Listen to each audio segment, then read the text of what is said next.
This episode of Capes and Lunatics is brought to you by Tweaked Audio. Get awesome headphones, go to tweakedaudio.com and use the coupon code Southgate to get 30% off, free shipping, and a lifetime warranty. Or you can get there through the link on our website, southgatemediagroup.com. This is Luca Perich, and you're listening to the Capes and Lunatics podcast. Recording has started. Luca Perich is such a cutie pie. I know. I have to say that. Every time I hear those words, it's like, oh, it melts my heart. Hey, cats and kittens. Welcome once again to Super Connectivity. I'm your host, Charlie the Professor Esser. And with me, as always, is the blue-eyed bomber from the Burg of Pitts. Phil and Perich. Hey, Philip. Welcome once again. Oh. Anyway, good thing I started drinking apple juice early, because this is an early episode of Super Connectivity. Because there are storms in Florida, and even the armadillos are having trouble protecting the great Lilith Hellfire. Her army will support her. Don't fret. But yes, so we had to flip our schedule, which means I get to talk about everything first. Yay! No longer am I tossed to the dregs of whatever we didn't get to in the other shows. So, you didn't have a set agenda. I have many agendas. So let's talk Helstrom. Yes. Because Helstrom is interesting. And this is going to tie a little bit into New Mutants, which I know you want to save for, although, honestly, if Tyler wants to come on my show, you can send him the link and say, hey, if we want to talk to New Mutants, come on in. Because, Helstrom is coming. Yes. It actually has I want to say, is it an August release date for Helstrom, or is it? Let me check my notes. Yeah, because there was actually a small teaser trailer. Where do I got Helstrom? I don't have it right here, but yeah, I believe it is August. Yeah, Helstrom is coming. Helstrom is also, interestingly enough, coming to Hulu. Yes, but is officially MCU, which means it is the first official MCU story that is popping up outside of either the films, previous stuff, or the Disney Plus stuff. Yes. Sorry, it's October. October 6th. Oh, it is October. Okay, yeah. So they did that for Halloween. That's I'm not going to fault them for cashing in on Halloween, but it is coming soon. New Mutants actually it's currently set for August 28th. Still on track, they say. The new release date, yeah, August, yeah. Yeah, I mean, and for what it's worth, it's possible. Here's what I'll say. New Jersey is doing really good right now. Mm-hmm. We're the only state in the country that has driving our numbers down because Jersey's strong. And we actually aren't idiots in New Jersey, and we know to even the conservatives, I'll just wear the mask. It's okay. It's like, what's it going to hurt me to wear the freaking mask? That's New Jersey. We're like, I could wear a mask. They're trampling on your freedom, America. Yeah. In New Jersey, the mob already tramples on our freedom. We're okay. Oh. We know what freedom trampling looks like. And it's like asking you to wear a mask when we succumbed to the tyranny of pants years ago, and so a mask, it's so much. And anyway, but yeah, so who knows? Who knows? Charlie. New Jersey could open theaters. What's happening? Am I losing you? What's happening? You're freezing I keep up. on getting snakes eating their own tails. Yeah, I'm freezing up. Okay. I'm plugged anymore. I'm plugged directly into my router. So. Yeah. Well, everything's operational up here. It's not even overheating yet. So who knows? Could be storms. Could be atmospherics. Could be. Let me Let me close out the Facebook real quick just to make sure that's not Windows interfering. open. Oh, see, I closed it on Well, mine. except I closed out all the other windows. I didn't do a full reboot on the computer. That could be it too. Computers are hard, but it's not even like we're not even using the TV right now. It's on broadcast. I got broadcast back! Yay! Yeah, I mean it's really 1970s aerial time, which means like the old one I had an amplified aerial. Yeah. So I didn't have to move it. This one's like, okay, so every time I change the channel, I have to reposition the aerial where it's going to go to get the proper signal. And of course, when you're moving the aerial, your body affects it is such an interesting skill. I think most people have lost over the years how to properly attune an aerial, because your body does affect your so you'll hold it and you'll adjust it and you'll have a perfect signal. Then as soon as you let go, yep, the signal's gone. So I'm glad I was raised in that pre-industrial society where I could know how to use the television rabbit ears to better effect. But anyway, yeah, so Helstrom is coming in October. Yeah. Which right now is the only one with a real solid release date, with the exception of New Mutants on August 28th. Which would be neat. I mean, honestly, I'm really excited about New Mutants. I can't wait to talk about it with Tyler at 9 o'clock on Capes and Lunatics. Because that looks interesting. But Helstrom is interesting because what they've released sounds very teasery. And by teasery, I mean clearly stuff that's meant as a misdirection. Mm-hmm. So, as an example, in the teaser or in the description that they've given us, the children of the Helstrom twins, Damon, not Damien, Damien, and Satana, are the children of a notorious serial killer. Which, sure, why not? Victoria, I believe, is supposed to be their mother at first, because it's a super young-looking lady that they have in the insane asylum. I'm thinking, wait, is there a third Helstrom? I was like, oh, wait, no, that's their mom, because she went crazy from having a notorious serial killer's baby, as you do. So I wonder if they could use, are they going to use the Helstrom series to introduce Mephisto into the MCU? That's the question. I mean, that's the thing. It's like, we know it's supposed to be MCU, but it's also in an MCU that is separate because it's going to Hulu. And here's the thing. I don't know if it's separate. I just wonder if, because just the content that they're not putting. Well, that's the interesting thing that Marvel under Feige has been able to do. Mm-hmm. Which is Feige is pushing the envelope, and he likes to push the envelope. That's this interesting thing. The blink and you miss it, gay. It's okay to be gay scene in Endgame. Yeah. Okay. Feige fought for that. Oh. Like fought tooth and nail and said, you will not cut this out in any foreign edition. Anywhere you go, this has got to stay in. And that was the first time Marvel ever really used its clout to say, we know where the bread is buttered. And we're going to make this statement. And so, honestly, the idea of introducing the devil is maybe in its own way a less controversial thing than introducing, that gay people exist. But it's interesting because it does look like Marvel really knows that they are the ones driving the Disney train right now. Mm-hmm. And really feels like, we have stories to tell. Those stories are complex and deep, and they're going to make you a buttload of money.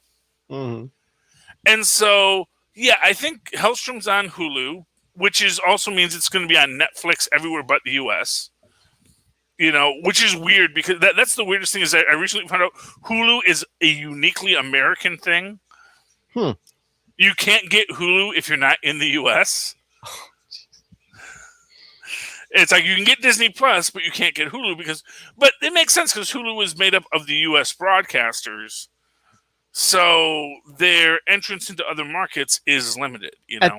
At this point in time, I don't know why all this stuff isn't like international, because that's like what was it last night? I know Ray was talking about he was behind on Agents of S.H.I.E.L.D. because I don't know if they get it later down there in Australia. And I said, oh, check the ABC app, because I think, the ABC websites, I think they put them up next day, and I guess they don't let them access the website from down there.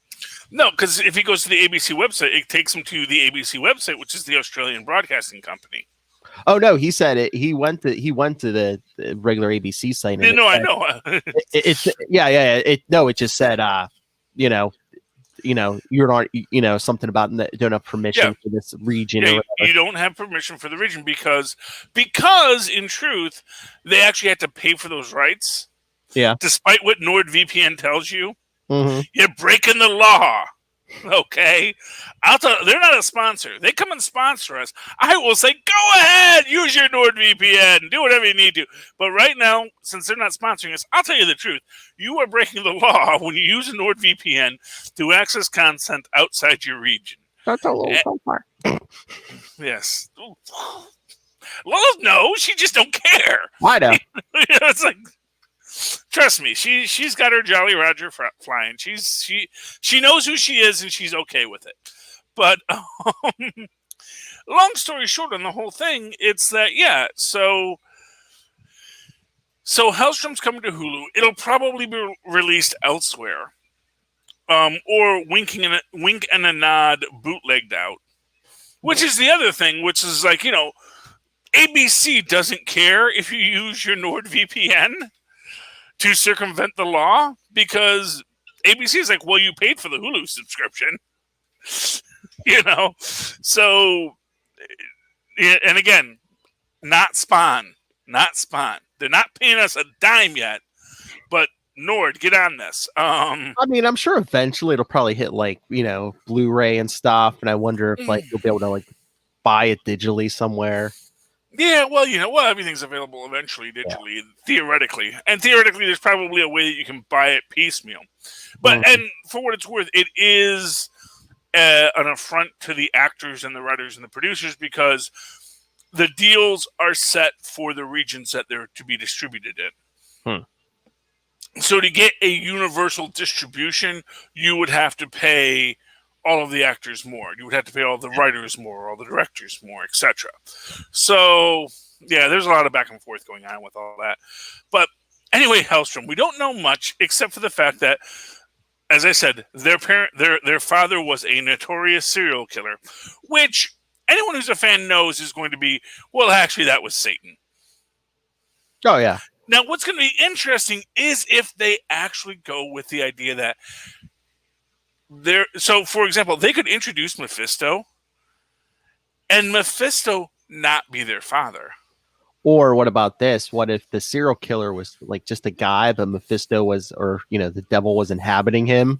Yeah. I mean, when you see the mother in the trailer, she's in the asylum. What if after after the serial killer dies, what if Mephisto's in the mother now?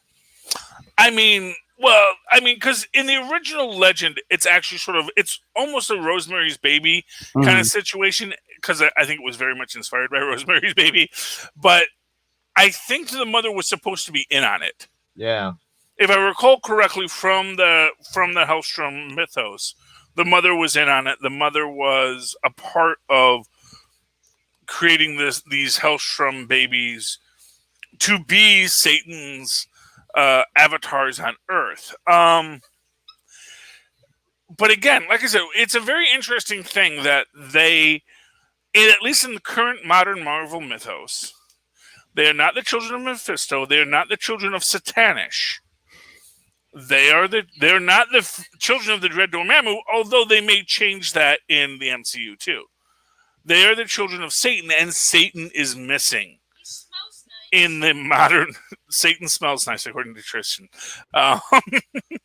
He's on his own little thing. He doesn't know what I'm talking about. But Satan is missing from his throne in Heck. And as a result, someone can sit on the throne, become the ruler of all the hells, yada, yada, yada, yada. That's what Johnny Blaze is apparently currently doing, Because apparently anybody can do it. Which is... Well, I mean, Doctor Strange and the others kind of installed Johnny Blaze in there, so, some demon didn't jump in there after Mephisto. And again, Mephisto's playing everybody. I mean, read that latest Avengers. Mephisto's playing everybody. Oh, yeah. I read Amazing Spider-Man. So, yeah, this week. We know. Although, again, it would be interesting if that's not Mephisto. Oh yeah, I don't think it is. I think it's. You don't? I think it's supposed to be somebody Spider-Man knows, because I mean, It's so. I mean, again, they drop clues about Kindred. It's. I mean, we can talk about this on Capes, but it's like supposedly it's somebody who has a thing with Peter Parker, and they mentioned something about Norman Osborn too. So. Well, the idea of someone who can release Sin Eater from hell. Oh yeah. There's a very short list of people who have that ability. I mean, Mephisto may have empowered this person, but. Well, no, I mean, that's the thing. It's like because I get the feeling Sin Eater is supposed to be the person that we're reading the narration from. Oh yeah, in the previous issues, yeah. So I think it's Sin Eater who's back. Who is letting him out is the question. Yeah. Now it's. Of course, our mind goes to Mephisto, but of course, what we forget about it is that the underworld in the Marvel Universe is actually a lot of competing nations. Mm-hmm. So, that could just as easily be Hela. That could be Pluto. That could be Persephone. You really want to go some whoa, never saw that. They have Persephone come out. It's like, no, I am the queen of the underworld. Bow. Or who's running around in Ghost Rider right now? Lilith. Lilith, queen of the demons. Yep. That's right. Man, that is trivia that will buy you a lot of drinks. Who is Adam's first wife? Yeah. Anyway, but yeah, so I mean, obviously, whoever the demon is, whoever the serial killer is that was the notorious serial killer is probably going to be someone else. So it's like they think that this notorious serial killer was their father. Yeah. How they present the story, was their mother an acolyte, like a Harley Quinn? Was their mother a victim of him? We don't know. Yeah, that's the thing. We're given lots of mysteries in this, and that's kind of interesting. And it's going to be interesting how much they integrate this into the MCU. Yeah, I wonder if that's how they're going to play it in the beginning. They're going to think that their father was some kind of serial killer, cult leader, but then by the end they're going to be, oh no, you're the children of the devil. Well, just to call a shelter half an entrenching tool, we kind of got an implication of this on the most recent Stargirl. Did you see the most recent Stargirl, Philip? Yes, I did. And we see the mom reaches out to someone about their daughter. And we see at the end that they respond. Yes. Which means something. Well, I believe someone said about, what's her, about your daughter, Courtney. So I'm thinking, Courtney thinks Starman's her father. Watch, it's going to be like her uncle or something. It's going to be something. It's going to be something. Well, I mean, it can raise any kind of concepts here. I mean, is the mom really even Courtney's mom? Oh, there's one for you. Starman is her father, but her actual mother is still alive. Oh. And is somebody else, someone named Sam, because I noticed that she called them Sam. And that's one of those names that's gender ambiguous. Oh. Her mom is Samantha from Bewitched. Headcanon. Mark my words. Who owns Bewitched? That could be owned by Warner Brothers now. They could have full rights to it. Who knows? Maybe. Who knows? Anyway, who produced the last one with Will Ferrell? If it was Warner Brothers... something could be happening. It was a good episode. Really. Stargirl this week. Very. Although, man, I hated Shiv the whole time. Daddy, let me out. I'll kill her. I want to kill her. Let me kill her. It's like Veruca Salt is a supervillain. I want to kill her now. It's like I'm like, you should have, like, let them help you get Alex. The father's probably going to kill you either way. Come on. Yeah, and can I just raise a weird question here? Why didn't our man just turn the obvious cranks on the door instead of ripping the door? I want to impress him before I beat him up. Not a deep thinker. Clearly, because it's not even like it's a combination lock. It's clearly just two wheels you turn. But I get the feeling that the door is probably CGI. Yeah, probably. So he just knew there was going to be a door there, and then they designed the door with the wheels, and probably after they premiered this, oh shoot, that doesn't work anymore, does it? But this is going to lead to something in the next episode because the door was loosened. Solomon Grundy is going to get out, and Solomon Grundy is clearly not under anyone's control because if he was, he wouldn't be locked away. Exactly. Yeah. So, yeah. I was gonna say, do you actually think Brainwave Jr. is dead? Not in the slightest. What was weirdest about that? We don't see Brainwave at the end of that. Oh, yeah. I was thinking, did the whole tunnel collapse and they're both under the rubble? Because that brings up another point. But at first, I was thinking, either the son or the father kind of protected him with some kind of telekinetic bubble or something. Yeah, well, he could have protected himself with a bubble. I mean, Or two. I mean, Brainwave Senior is powerful. That whole thing could have been an illusion. A lot of things, yeah. I mean, there's a lot of questions. We don't have answers. What we know is we don't have answers, and it was really great, especially seeing Brainwave have to deal with stuff, realizing that his dad killed his mom, which the minute he says when he remembers, when he says mom's dead, you just said she was so cold. And immediately that's supposed to make you think that it was Icicle. Which also raises this question, are they manipulating Brainwave's memories? Which would be another interesting turn in it if, when he says, no, I am who I was. I am who I am supposed to be. Who I am who I always was. Because, I mean, he was kind of in that machine. He was sitting in that machine, too, and they showed up.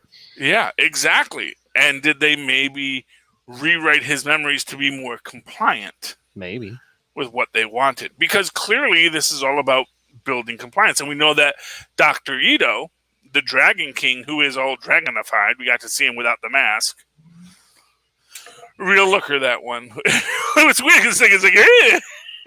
Which is also kind of weird because it's what did you think he looked like under the mask? I mean, and granted, okay, we weren't expecting him to be full on, Slither, the Dragon Man, but still, you're it's a shock. But then again, they do recover from it. Okay, he's a Dragon guy. I guess it was obvious since he said his name was Dragon King, Yeah. Although I like when she calls him Snapdragon at the start.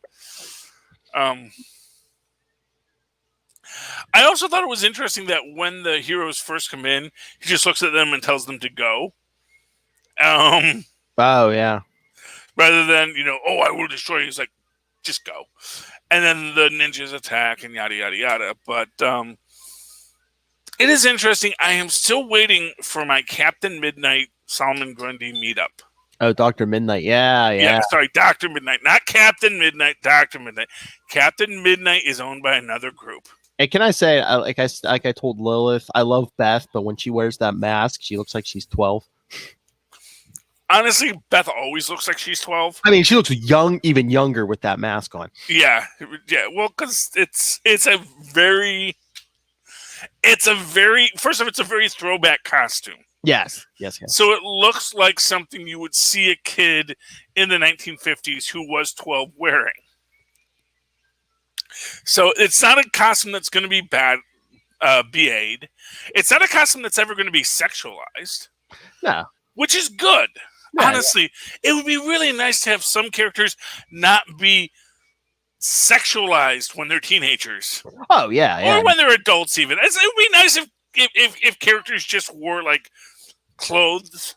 You know, I'm not saying they gotta be prudes, but, you know, a pair of slacks and a jumpsuit, you know?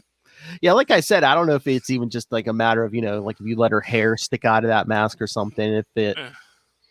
But yeah. She also young in that mask.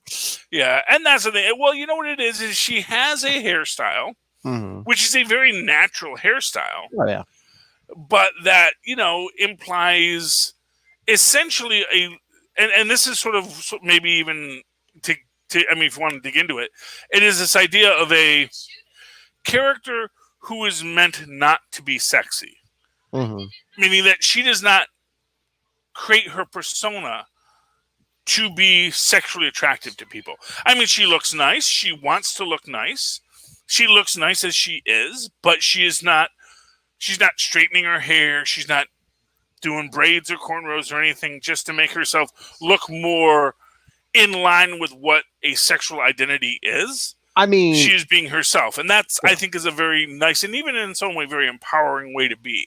I mean, except for Courtney, who just has the small mask. The rest of them, they have most of their heads covered, except for like the bottom of their, you know, their face. Yeah. Well, yeah. Well, of course, because you got to breathe.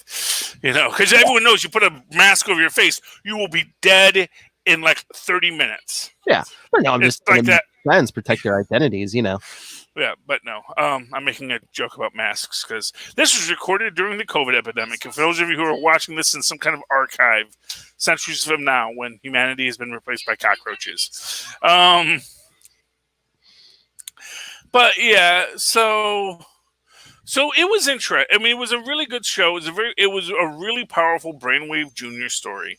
Yes. Just as this guy who's trying to deal with this and everyone being crazy, and I think mostly the Pete and I'm forgetting the wife's name. Is it Amanda? I want to say the mom's name is Amanda. The mom. Courtney's mom. Oh, no. Oh. No, it's not Amanda. I don't know where I got that from. But yeah, I like their dynamic. I like the fact, you know, and of course Pete was like, I never wanted her to do this. The stick found her. You mean Pat? And then when Pat. Oh, Pat, is it Pat? Not Pete. Pat, yeah, not Pete. Yeah, that's right. Okay. Shows how close I watch the show. But I do like in there also when the wand comes in to say, let's go get bad guys. And it's like, I can't. And it's well, and the stick just decides to go attack bad guys on its own. I know. Yeah, the mom is Barbara. Barbara. I don't know where I don't know. Anyway. Moving right along. Don't you judge me.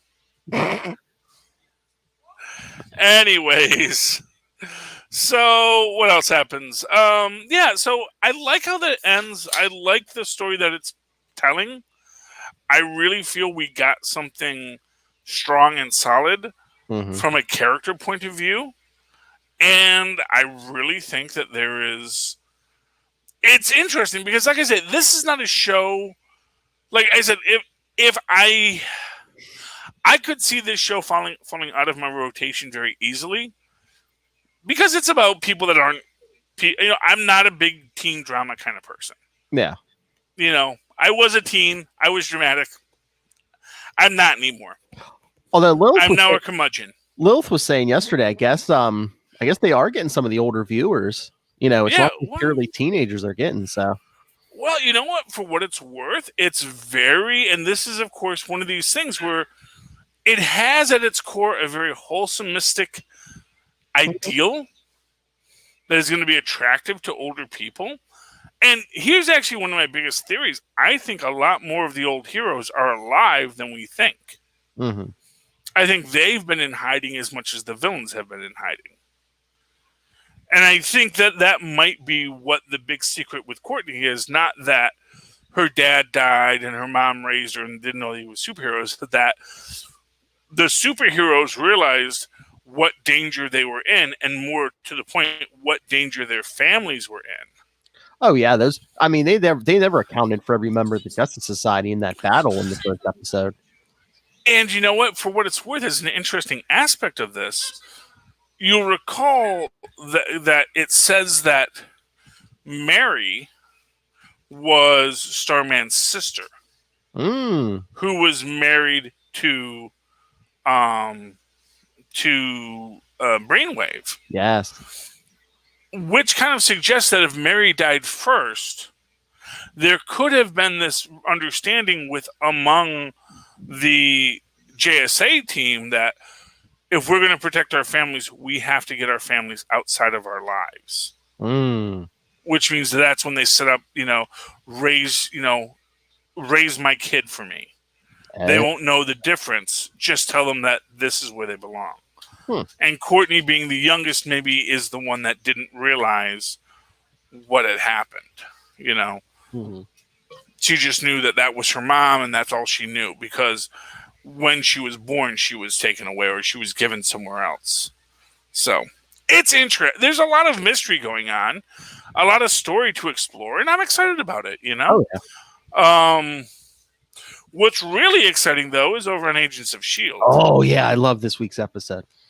Directed by Elizabeth Henstridge, who really, I'm going to say right now, has a future in this business. It is a solid story. Oh, yeah.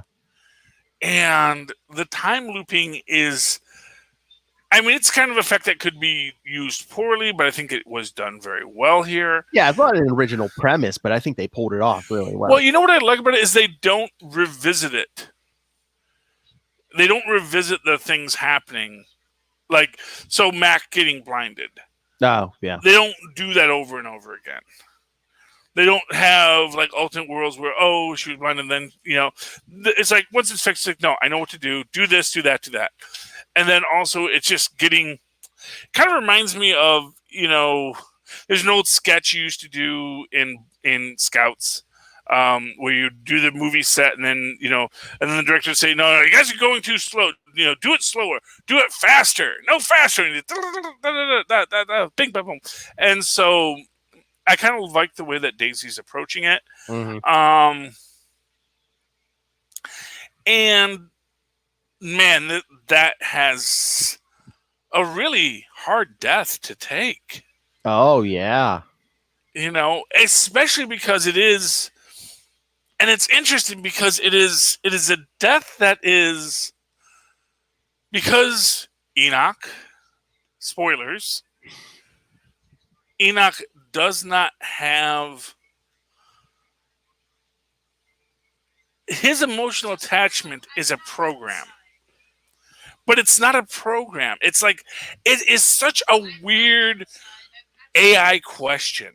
Well, yeah, it's like the whole, data from Star Trek question. It's like, where does the programming end and like the actual, their personality begin? Well, it's sort of like the idea of the ultimate logic, the needs of the many versus the needs of the few. Yeah, he just went, okay. Yeah, no, I understand. Yeah, I have to. But then as soon as he does it and they do it, and then he's like, oh my. And it's like, and then reality starts to come over him. And it's an interesting idea, especially when you think about it in context of The Good Place, which had, which I know you never watched, Phil. But for everybody else in the world who watched The Good Place, you understood that at its core, what the idea is that the meaning of human existence is its finality. That knowing that someday we will die is what causes the things we do in life to have value and meaning to us. And when you think about a character like Enoch, he existed his entire life imagining that there was not really going to be an end. And it's not to say that Chronicoms can't die or Chronicoms can't be deactivated. Though arguably, possibly they could, and possibly they could have died. And certainly every Chronicom they've smashed to bits isn't getting back up, years later. So it's an interesting thing that they are effectively immortal, even though they are mortal, but at the same time never have to face it until just this moment. Mm-hmm. And at just this moment, Enoch starts to really internalize and approach and communicate humanity, in a way that we know he did, but at the same time, we never saw. It's a weird thing about that type of character, especially when we talk about a character like Data or Mr. Spock or anyone like that, and actually Data, I think, is a better example than Mr. Spock. Mr. Spock clearly, and all Vulcans have clearly the full panoply of emotions. And they just repress. They are, honestly, there are probably a lot of Vulcan serial killers. That's why they're always sticking their con to people. These are clearly not well people. They're not well adjusted. Mm-hmm. This is why they're sticking their car everywhere, which is why, honestly, they were lucky they met the humans, a race as despicable as themselves. Oh. So it's like, yeah, I personally believe that, like, really in Star Trek, people are like, oh man, those Vulcans, yeah, good thing they met the humans, because goodness knows what those two would have done had they never actually met and like fell in love with each other. But I mean, the Agents of S.H.I.E.L.D., I love the whole Phil Coulson thing, because, Enoch's like, talking about death and, and I love Coulson from experience. I could tell you, it's harder for, the ones who are left behind, and, it hurts at first. Yeah. Talking about death because he's had how many deaths? Well, yeah, but it's also kind of interesting, this idea that they kind of recorded his deaths. Yeah. Which also kind of triggers into that weird idea with, if you remember with Spider-Man, when Doc Ock became the spirit Spider-Man, and like in that moment of death, his life flashes back before him, but also just so that moment of death is recorded for him, so that it's part of his memories. And I just find it all a very interesting way. But the thing is that these kinds of characters, we imprint emotions on them. Mm-hmm. Because we need emotions for our communication.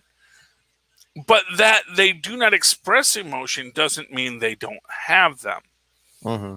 And what they have is they have a bonding to things. And Enoch, talking about, and man, I almost felt a little bad because they make the point that, he says, Fitz was my best friend. He says, and you were a good friend to him. It's just like, roll it back. You don't get to be his best friend, Enoch. Even in death, we're not going to lie to you. Okay? And of course, obviously, as an interesting side point in this, is he actually dead? Yes, I did see that online. Yes, because Simmons flips out when they take that that implant out. So yeah, is that one of the things she's not supposed to remember, that Fitz is dead? Oh no, not Fitz. No, Enoch. Oh, Enoch. Oh, that was gonna be my other point. I was like, wait a minute. I know we were on a ticking clock, but can't we, like, we've seen Chromicons, we've seen Coulson like jump to different, Well, the idea is, so for example, he may have died. Maybe they could save his programming. But this is the other interesting thing. He's a time travel duplicate now. Yes. Which means by Futurama law, he must die. Or that thing he gave them to stabilize the time thing. Couldn't part of his program be in there? I mean, theoretically, you could even think about that. It's like, now he's in the ship, and maybe that's how they're going to bring him back. Yeah. It's like, no, I'm actually here still. I am here. I sort of like, although I don't want it to be sort of like what they did with the one character at the end of Solo. Oh yeah. Oh, it's all of her charts. Her charts are in there. She's gone, But the thing that we actually used from this slave robot is still there. So we're good, and we can say that she's still a part of us. But again, if his programming survived in the ship or something, couldn't they just build him an LMD body or something? Well, I mean, something could happen. But actually, what I was actually thinking is there's still another Enoch out there. True. There are literally, every time they go to in the past, there's an Enoch there. And sort of one of these kind of things where if they gave him like a nice linear chip, it says, "Oh, so this is all of my future memories?" And he goes, "Oh, fascinating. Okay, well, I guess we're best friends now." No. So, which would be weird and crazy, and I don't know if they're going to do that. I don't know if that serves any real purpose, but we'll have to see what happens next. And for what it's worth, Enoch can put on different skins, and someone could put on Enoch's skin. So, Yeah. who knows who that actor is going to be next? Anyway, but yeah. Oh, speaking of Star Trek, have you heard about Star Trek Prodigy, Phil? Yes, I did. Yes. And again, one of these things where we get almost nothing on it. Yeah, so I guess it's not coming out until 2021, but no, it's for a while. But this is going to be a Nickelodeon series. Yes, and this is the Viacom group sort of branching out, where they're actually saying, okay, Disney's been doing a buttload of stuff with Star Wars. They have had huge luck with their CGI Star Wars stories. Let's do a CGI Star Trek story. But what's interesting about this is this idea that it is a derelict ship that has been commandeered by essentially runaways. Yes. A group of lawless teens have stolen... Looking for adventure, I think it said. Yeah. Looking for adventure. Well, what lawless teen isn't looking for adventure, Philip? That's 99% of young adult literature. I actually always had this idea that I wanted to write a young adult book about it was just called The Future Adventures of Perfectly Normal Girl. Where a perfectly normal girl just gets sucked into adventures, but really had no interest in any of the adventures. Like, I have school in the morning. I have things to do. I really have no interest in this adventure. Yeah. You're going to make me go along because apparently there's stuff, but let's call the police. Let's call an authority figure. I thought that would be an interesting take just because it's the complete opposite of what anyone has ever done with the storyline. But that's me, and I'm a weirdo. But yeah, but what's interesting about it is like when you say a derelict Starfleet ship, that can mean so much. Because, okay, why is this ship derelict? Why are these kids able to access it? Are these human children? Are these just scattered ragamuffins of the universe? And for what it's worth, in a CGI story, they can do anything. They could have one of those lion people, like from Star Trek the Animated Series, in there. They can have, they don't have to limit themselves to humanoid aliens. They could have a freaking teenage Horda with an axe to grind as the leader of the ship, which I think would be amazing. There is precedent. There is a Horda who is a starship captain in the novels. So I don't know which novel it's in, but there is a novel that has a Horda as the captain, and they've got like a little thought to voice command box. So things I know as a long-term Star Trek nerd. Yeah, I just wonder, if somebody on the crew is going to be like a genius or someone's going to be like the child of a Starfleet officer or something. I actually wonder if it's going to be a ship that was tossed back in time. Oh. Maybe this is a ship that fell into the Mirror Universe, and these are Mirror Universe lawless teens, which would be an interesting idea if you set the story in the Mirror Universe. There's lots of possibilities that they could explore here. Oh, Children of the Maquis. Children of the Maquis, yeah, that, and hey, I hope they have a Ferengi on the team. Yes. You know, a female Ferengi who wants to wear clothes. That actually should be their leader. Their leader should be a tough as nails female Ferengi, fully clothed all the time. Either that, or if the Ferengi isn't part of the crew, it's somebody they keep going back to like buy and trade stuff. Oh, this would be a great time to reintroduce Armin Sherman. Oh yeah, get us some Quark. We miss our Quark. I'm excited about it. It sounds like fun. It is not going to be tied to Below Decks. Although that's an interesting question. Is when you talk about the canonicity of Star Trek, when you get into these kinds of stories, it's like, what is canon? It's just like, are the Abrams stories canon? I get into a huge fight with someone about whether or not the Abrams stories are canon.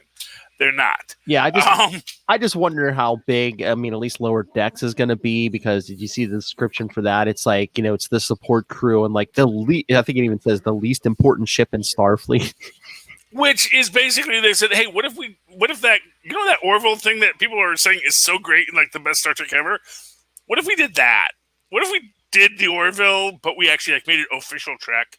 Yeah. So I don't know if that would be like the Adult Swim version of it, and that Yeah, I mean, Prodigy is going to be Nickelodeon. Yeah. Well, I think Prodigy is going to be their Clone Wars. Yeah. It's going to be their deep lore, interesting exploration of whatever universe they're setting it in.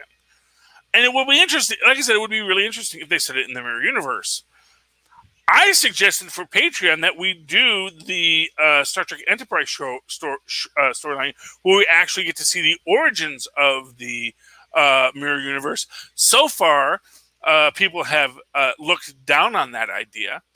I'm up for Enterprise. I don't know if I didn't see anyone saying yeah. No, I didn't see anyone defending my position. That's all I'm saying. I'm saying I think the Mirror Universe is if we're going to do Trek on our Patreon. By the way, look up our Patreon. Go down to the show notes. We have a Patreon. Right. We talk Star Trek there because it's something we don't talk about on any of our channels. And if you want to talk some early Mirror Universe, watch Star Trek Discovery. They do stuff with the Mirror Universe. Okay, I will look for it. Yes. I've been watching Picard lately, but I've gotten to the Riker episodes, so. Okay. I don't know. I've just been letting it run, and I've been sort of like half watching it while I'm not falling asleep. It's not that it's boring; it's just I'm always falling asleep. I fall asleep so much now; it's really kind of problematic. Anyway, but speaking of Star Trek, Star Wars, Lando might be a thing. Oh yeah. Apparently on what is it called? The Kessel Run. Oh man, I'm forgetting what it's called now. But there's a podcast. Really, it's called the Kessel Run something. And I guess they got to interview Don Glover because they are not a podcast that I'm on, so they get to talk to important people. Phil gets to talk to important people. He usually says, "You don't have to show up, Charlie. That's fine." When's the last time I talked to anybody important? You talk to all kinds of great comic creators that we all love, and they call me a dumbass. So, scroll way down to that, but.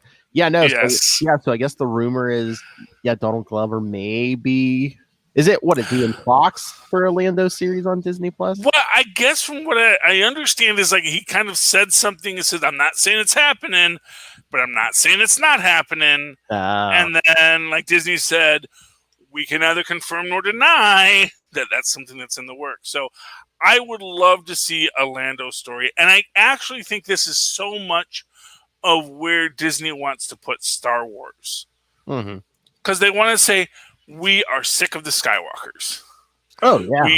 We tied up their stories in a bow. Rey's buried the lightsabers. She's going to go be a moisture farmer. Everybody's happy. Let's talk about everybody else in this galaxy. Because it's one of these weird things where you realize that the Empire existed for about 20 years, and the Republic existed for at least, as I'm getting his name from The Mandalorian, as said, but he was a slave for 4 of your human lifetimes, Like, clearly, the Republic, in all of its dysfunction, existed for hundreds, if not thousands of years before the Empire showed up and just completely collapsed in on itself. Because, not for nothing, Palpatine backed the wrong horse. Palpatine should have listened to Yoda. Send that kid back. Let him be with his mom. Let him be a moisture farmer. Try to corrupt Obi-Wan, because Obi-Wan was clearly ripe for corruption. I think had he corrupted Obi-Wan, that's an alternate universe that might have been a little bit more beneficial for Palpatine. Ooh. I'm just saying, Obi-Wan was filled with rage over his Qui-Gon's death, so went and chopped freaking Darth Maul in half. That's not the Jedi way. Anyway, so I like the idea of Star Wars trying to explore more of their own universe, and so I would love to see the rise of one Lando Calrissian, as played fantastically by Donald Glover. Oh yeah, with his cape and the Millennium Falcon. Oh my God! I mean, we don't get a lot of this in Star Wars, but I mean, you have both of them. You could do some kind of time travel episode with Donald Glover and Billy D. Williams. Well, I mean, that would be interesting. Like I said, as you said, they don't do a lot of time travel. No. But if they did, that would be, or they could do a young Indiana Jones setup for it, where every episode is old man Calrissian. Oh yeah. Let me tell you about the time I did the Kessel Run. Every episode is just Billy D opens up. Let me tell you a story that you just showed Donald Glover doing everything. Yeah, which would be great. I would love Billy D. Williams as the narrator of the Donald Glover stories. What's young Sheldon? Yeah, exactly. Honestly, that would be beautiful. It would add some trademark, wit and humor to it as well, especially making it just an old man's recollections of his grand adventurous past. Yes, I think there's a lot to be said in that story. So yeah, I am down for the Billy D. Williams narrating the further adventures of Lando Calrissian, space pirate. Because I mean, seriously, all we've seen really mostly of Lando is just like his time around Han Solo. Let's get Yeah, exactly. Before that, or in between that. Come on. Yeah, well, there's a lot of story to tell. That's the point, and I would very much love to see that happen. Anyway, that's a lot of stuff. Do you want to talk comic books? Do we want to save some stuff for that other show we do? Capes yeah. Are those guys have the armadillos fought off the storm yet? Yes, I contacted Lilith Hellfire. Looks like her power is back. So yes, Capes Lunatic should be okay. So before we get out of here, let's just start off by saying, I know you guys like to listen to this thing, but I know sometimes we do not stimulate you enough, and your mind needs to wander. And when it needs to wander and needs to solve problems, what I would absolutely recommend you do is go to huntingkiller.com, help out Michelle Grave solve a cold case that has been stumping her, and she needs your freaking help. And huntakiller.com will send you, huntakiller.com, that's the website you go to. They're going to send you clues, ciphers, the whole rigmarole that you can then figure out to help Michelle Gray solve this case. It's kind of like having an escape room sent to your home every month. It's fun. Beyond that, just for other things for people who are helping us out here, Tweaked Audio, TWEAKED, audio.com. EAK. Tweaked, TWEAKED, audio, AUDIO.com. Tweaked Audio, these are the guys that provide those amazing headsets, amazing headphones that really give you that crisp, clean audio that you want to listen to while you're listening to podcasts. So go to them, buy some of that stuff. If none of this interests you, you know what you can always do is just go down to our show notes, find that Amazon link. You're going to click on that. That's going to take you to Amazon where you can buy whatever the heck you want. I don't care what you buy. Just buy it. Costs you nothing. Helps us out the show. And while you're there, check out Pod Life, the book about podcasting that the folks here at Southgate Media Group put together to try and explain ourselves to the world. for what it's worth. In the meantime, if anyone has no interest in supporting our sponsors and would just like to talk to us about comic books and mass media, Philip, how can they do that? The easiest way is to email us, capesandlunatics@gmail.com, or the voicemail 614-382-2737. That's 614-38-CAPES. And go to Linktree, linktr.ee/capesandlunatics for links to all of our stuff, social media, the YouTube, all of it. So the Patreon. Very good. And of course, if you'd like to write to me that old-fashioned email way, the way our Moz and Paz once did back in the 80s and the 90s, and even the 2000s, do so at superconnectivityblog@gmail.com. That's superconnectivityblog, all one word, at gmail.com. Of course, follow me on Twitter as I live tweet Agents of S.H.I.E.L.D., which I did do this weekend. Through the tears, through the heartbreak, I am tweeting, this is the last season, and it says all the feels. At Charlie Esser. CharlieEsser. Look for the 2 E's in the middle. For quality. Bing! Thank you, Maz. All right, ladies and gentlemen, you have enjoyed a little less than an hour listening to me and Phil talk about all the connections in the universe. So please come back next week and super connect with us again. Good night. Good night.